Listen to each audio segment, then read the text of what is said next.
ہم جس خطے میں بیٹھے ہیں پہلے بھی آپ کے سامنے رکھ چکا ہوں، یہ خطہ آپ کا اور میرا، اسلام قبول کرنا، اس کی نیکیاں بھی اس لشکر کو مل رہی ہیں جو محمد بن قاسم کی قیادت میں اس خطے میں آیا۔ کس وجہ سے؟ بر صغیر کی ایک بیٹی کی پکار اور آواز کے اوپر اس خطے کے اندر اسلام کو داخل کیا گیا، اور آج مسلمان اس خطے کے اندر اکثریت میں موجود ہیں، بہت بڑی تعداد میں موجود ہیں۔ یہ وہ خطہ ہے کہ جو پورے کا پورا اسلام کی روشنی سے مزین ہوا، آراستہ ہوا، پیراستہ ہوا ایک مظلوم بیٹی کی پکار کے اوپر۔ محمد بن قاسم جو محسن ہیں، وہ آیا، آزاد کروا کے مسلمانوں کو ایک نئی ریاست، نیا ٹکڑا دے کے چلا گیا۔ لیکن افسوس اور دکھ کی بات ہے، یہ وہی ٹکڑا ہے، یہ وہی ریاست ہے جو ایک بیٹی کی وجہ سے اسلام کو قبول کرتی ہے۔ اسی ریاست کے نام نہاد حکمرانوں نے اسی خطے کی ایک بیٹی کو ڈالروں کے عوض امریکہ کو بیچ دیا۔ کتنے سال پہلے؟ سالوں سال گزر گئے، پراپوگنڈے کے میدان گرم۔ مجھے تو افسوس ہوتا ہے ان لوگوں کے اوپر کہ جو جسٹیفائی کرنے کے لیے امریکہ کے ظلم کو حجتیں دیتے ہیں، کہتے ہیں جی عافیہ صدیقی امریکن نیشنل تھی، اللہ کے بندو، سنی سنائی باتیں۔ اس بیچاری کے پاس تو گرین کارڈ بھی نہیں تھا، آپ اس کو امریکن نیشنل قرار دے دیتے ہیں، گرین کارڈ بھی نہیں تھا۔ اس کی بہن بیچاری آ کے کئی مرتبہ ان باتوں کی، ان پروپوگنڈوں کی تردید کرتی رہی۔ وہ ہمارے وطن کی بیٹی ہے، اس دھرتی کی، اس قوم کی۔ اگر آپ کو اسلام سے کچھ لینا دینا نہیں ہے تو کم از کم مذہب پسندی کے علاوہ وطن پرستی کو دیکھ لیجئے۔ پاکستانی بیٹی ہے، اس خطے کی بیٹی ہے، ڈالروں کے عوض امریکہ کے حوالے کر دی گئی ہے۔ 20 سال کوئی چھوٹا عرصہ نہیں ہوتا، اللہ کی قسم۔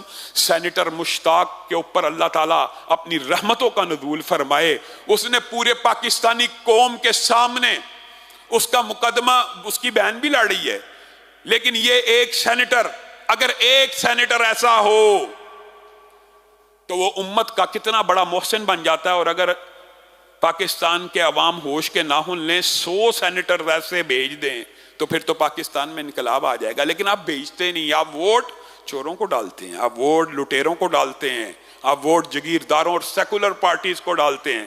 وہ وہاں سے بیٹھا ہوا پل پل کی خبر دے رہا ہے۔ اور میرے بھائیو، اللہ کی قسم 20 سال جو بندہ اذیت اور تکلیف اور کرم میں گزارے، اسی کو پتا 20 سال کتنے طویل ہوتے ہیں۔ 20 سال تھوڑے ہوتے ہیں، 20 سال اتنے طویل ہوتے ہیں۔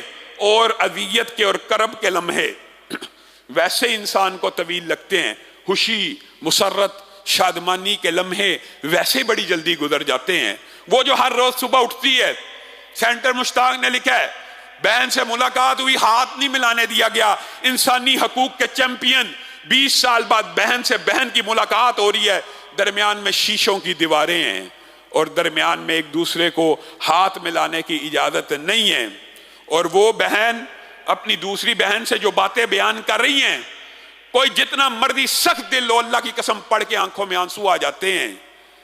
اے میری بہن، میں ہر روز 20 سال ہر روز صبح اٹھتی ہوں، سب سے پہلے اپنے بچے یاد آتے، اور بچے تمہارے اور میرے نہیں ہیں، سب سے پہلے ماں یاد آتی ہے۔ اس بیچاری کو یہ بھی نہیں پتا کہ ماں اس کے غم میں دنیا سے چلی گئی ہے۔ ہر روز اٹھتی ہوں، مجھے اپنے بچے یاد آتے ہیں۔ میرے بچے کیسے ہیں؟ 20 سال سے نہیں دیکھا۔ میری ماں مجھے یاد آتی ہے، ماں کو ساتھ لے کے کیوں نہیں آئی؟ 20 سال گزر گئے، آج اگر ملاقات کے لیے آ گئی ہو تو ماں کہاں ہے؟ نہیں بتا سکی۔ بچے میرے کیسے ہیں؟ میں اپنے بچوں کو یاد کرتی ہوں، میں ہر روز صبح اٹھ کے ان کو یاد کرتی ہوں۔ اللہ کے لیے مجھے اس جہنم سے نکال کے لے جاؤ۔ کون لے جائے؟ اللہ کے لیے مجھے اس جہنم سے نکال کے لے جاؤ۔ میرے پر تشدد کیا جاتا ہے، مجھے اذیت دی جاتی ہے، میرے دانتوں کو توڑ دیا گیا ہے، میرے سر کے اوپر حملہ کر دیا گیا ہے۔ جب میں اپنے بچوں کی یاد میں بے چین ہو جاتی ہوں اور میں اس صبر کی کیفیت سے باہر نکل آتی ہوں، تو ظاہر ہے انسان کیا کرتا ہے؟ جزا فضا چیخو پکار کرتا ہے۔ جب میں یہ کام کرتی ہوں مجھے مارا جاتا ہے، اللہ کی قسم میں اور آپ ہوں ایسی زندگی سے مرنے کو ترجیح دے دیں. یہ زندگی ہے. اور سینیٹر مشتاق نے 100% درست کہا ہے. پتہ نہیں کتنے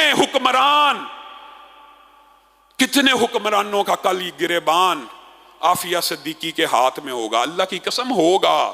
جن نے بیچا ہے اس کے گریبانوں کو پکڑے گی اور پتہ نہیں کتنے حکمرانوں کو اپنے ساتھ جہنم میں لے جائے گی. لیکن میرا اور آپ کا کیا کردار ہے؟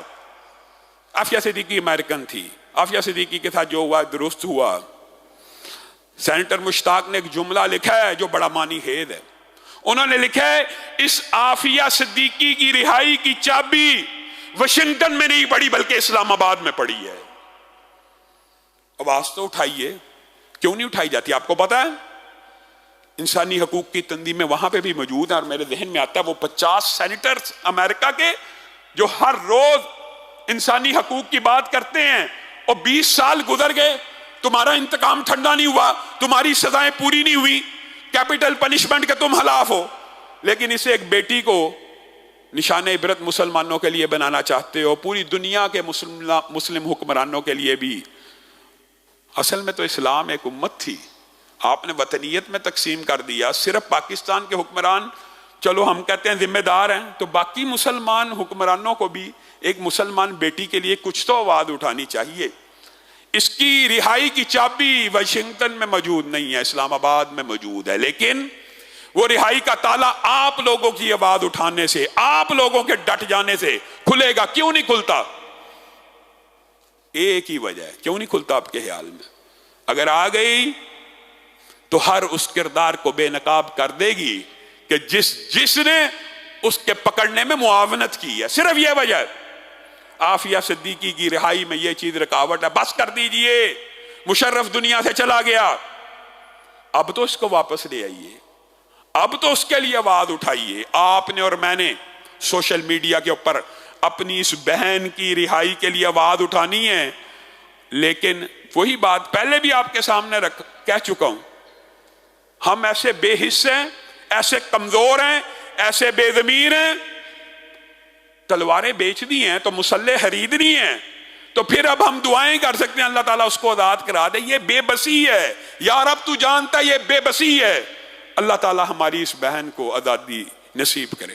اللہ تعالیٰ سینیٹر مشتاق جیسے سینیٹرز اور اس جیسے درد دل رکھنے والے رہنما پاکستان کو مزید مہیا کرے. لیکن اس کے لیے بھی آپ کو ذہن سازی کی ضرورت ہے اور آپ کو بدلنے کی ضرورت ہے.